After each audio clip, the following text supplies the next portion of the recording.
64707.B 17 Agustus 1945 berdasarkan Berita Negara nomor 105/1954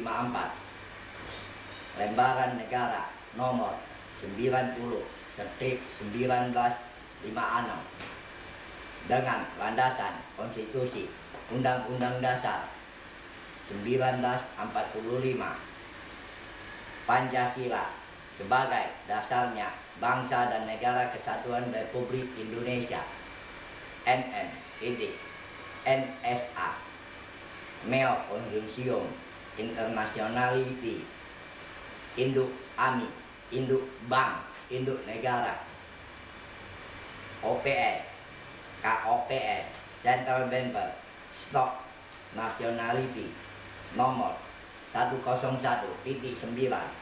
707.9 1313.9 kepada yang terhormat oknum penjabat tinggi lembaga eksekutif negara, oknum penjabat tinggi lembaga yudikatif negara, dan oknum penjabat lembaga tinggi legislatif negara maupun oknum penjabat bukan lembaga negara yang terkait Indonesia. Jangan merasa khawatir dan ragu-ragu atau takut terhadap nama Chandra Istana yang sebenarnya adalah Chandra Gunawan Putratswa. Dengan hati yang tulus dan ikhlas dilandasi dengan semangat jiwa patriotik dan nasionalisme Indonesia dan berjiwa besar sejatinya tidak berambisi menjadi presiden negara kesatuan Republik Indonesia.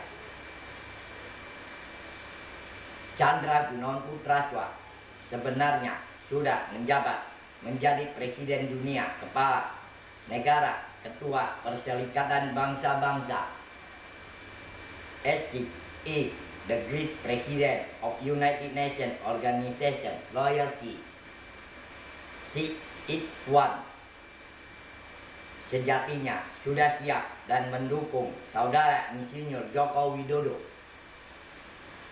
mengemban tugas negara menjadi Presiden Kepala Pemerintahan NKRI untuk menjalankan roda pemerintahan dengan sejujur-jujurnya, tidak ragu-ragu dan tegas dalam menegakkan hukum negara yang adil dan tidak pandang bulu.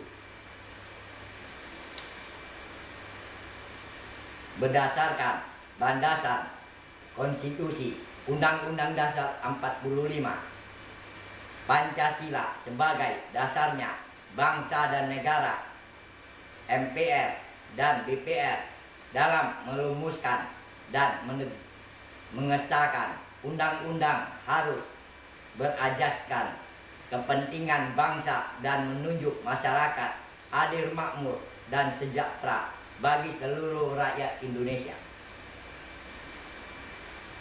Penjabat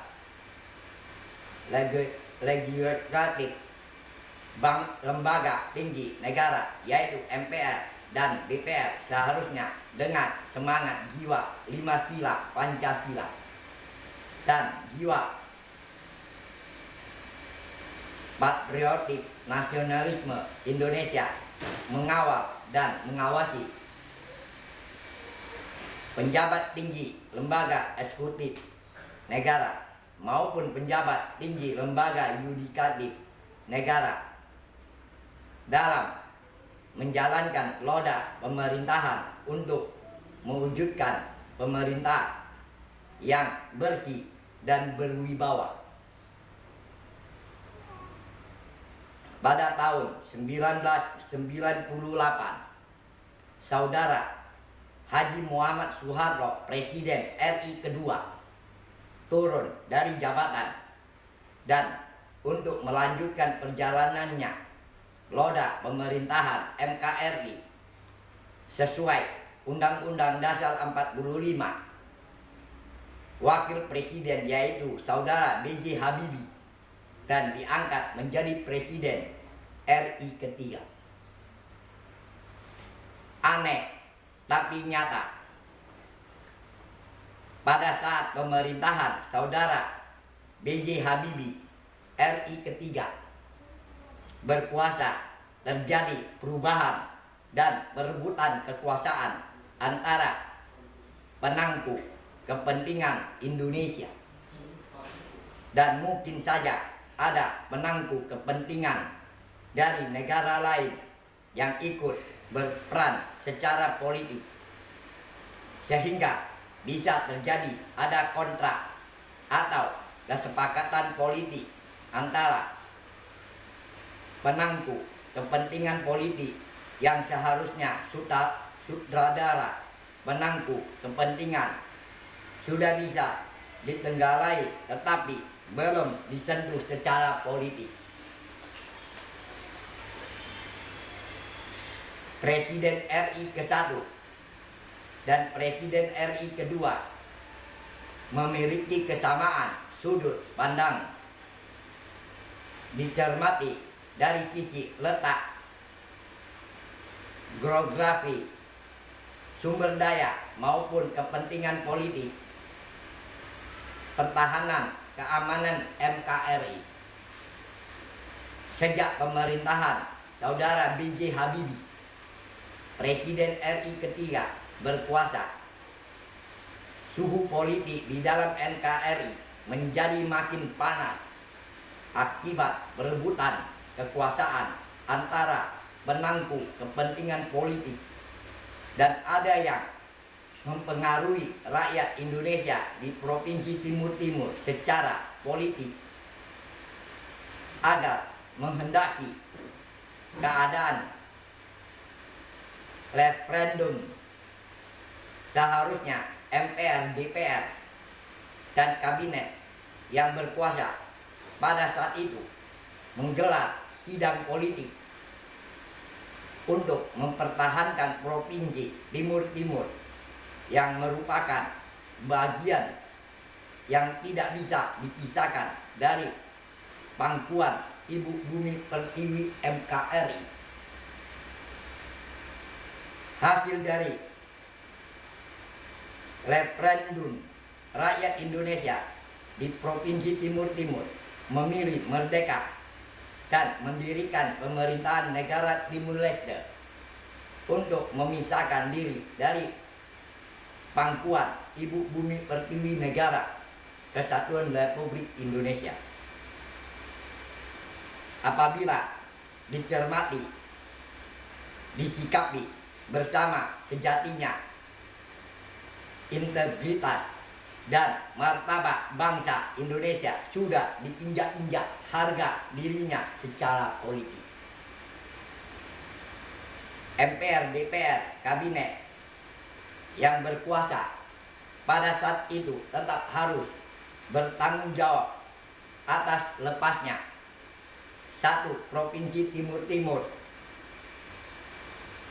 dari pangkuan Ibu Bumi Pertiwi NKRI, dan juga harus menjelaskan kepada seluruh rakyat Indonesia dan prajurit TNI alat negara secara terbuka dengan sejujur-jujurnya atau sebenar-benarnya ada udang di balik batu.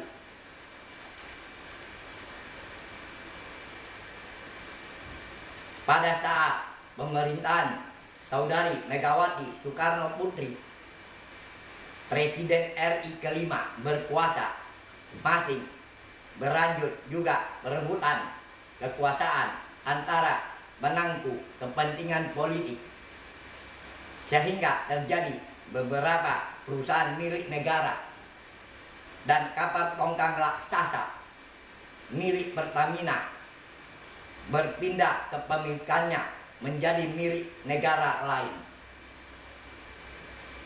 MPR, DPR, dan kabinet yang berkuasa pada saat itu harus tetap bertanggung jawab dan menjelaskan atas pindahnya kepemilikan beberapa perusahaan milik negara dan kapal tongkang raksasa milik Pertamina menjadi milik negara lain. Kepada seluruh rakyat Indonesia dan prajurit TNI alat negara secara terbuka dan sejujur-jujurnya. Secara politik, Saudari Megawati Soekarno Putri, Presiden RI kelima, pada saat masing berkuasa tentunya memiliki wewenang yang seharusnya bisa menggunakan hak prerogatif sebagai presiden dan tentunya akan sangat utama serta mulia dan terpuji apabila menetapkan orang tuanya yaitu Insinyur Soekarno RI ke-1 sang proklamator NKRI menjadi pahlawan nasional. Tetapi mengapa tidak dilakukan oleh Presiden RI kelima yang menjadi anak dari darah dagingnya Insinyur Soekarno sang proklamator NKRI? Ada apa yang sebenarnya di Indonesia ini? Saudara Insinyur Soekarno, Presiden RI ke-1, sebagai proklamator NKRI tentunya sangat besar jasa maupun pengorbanannya demi bangsa dan negara. Akan tetapi sejak turunnya dari jabatan presiden dan selanjutnya Saudara Muhammad Soeharto mulai berkuasa bertindak dengan sangat kejam terhadap Saudara Insinyur Soekarno, mantan Presiden RI ke-1, dan diperlakukan secara tidak adil, dipenjara, disiksa, dihina, dipublikasikan di dalam negeri maupun ke luar negeri melalui media cetak, serta dituduh menjadi PKI sebagai musuh negara oleh bangsanya sendiri dan diasinkan hingga wafat di dalam fitnah. Pada saat pemerintah Saudara Susilo Bambang Yudhoyono, Presiden RI ke-6 berkuasa,